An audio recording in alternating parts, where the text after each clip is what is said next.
ဝိုင်းဘက်ကစားခြင်းနဲ့ညီကိုတွေအတွက်ကျွန်တော်အခုပြောပြပေးသွားမှာတော့ဝိုင်းဘက်အကောက်ဖွင့်နည်းလေးပဲဖြစ်ပါတယ်ဝိုင်းဘက်အကောက်ဘယ်လိုဖွင့်ရမလဲဆိုတော့ကျွန်တော်အခုတေချာလေးပြောပြပေးပါမယ်ညီကိုတို့လိုက်လို့ကြည့်ပါ application link ကိုလည်းကျွန်တော် comment မှာချထားပေးပါမယ်ပထမအဆုံးအနေနဲ့လုံးဆောင်ရမှာကတော့ဒီဘက်ကစအစိမ်းရောင်လေးကိုနှိပ်လိုက်ပါ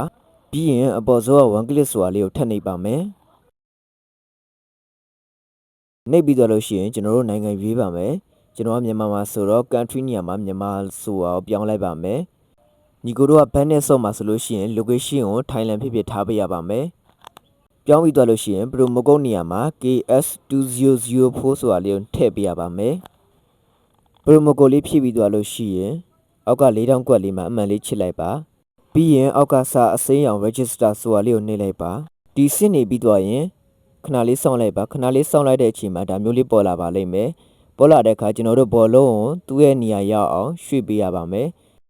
ဆက်ဆိုတာလေးပေါ်လာပါပြီ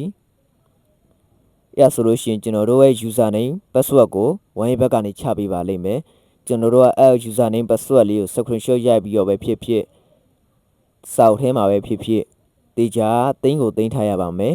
။ပြီးရင်တော့ next ဆိုတာလေးကိုနှိပ်လိုက်ပါ။ဒါမျိုးလေးပေါ်လာရင်တော့ကျွန်တော်တို့ဝိုင်းဘက်အကောင့်ဖွင့်ပြီးသွားပါပြီ။ဝိုင်းဘက်နဲ့ပတ်သက်ပြီးမသိနားမလျက်ရှိရင်ကျွန်တော်အခုပြထားတဲ့ Telegram username လေးမှာတွားရောက်မေးမြန်းနိုင်ပါတယ်။ငွေသွင်းငွေထုတ်လဲ100%စိတ်ချရပါတယ်ကျွန်တော်ကတော့ PT ပဲဖြစ်ပါတယ်ခင်ဗျာ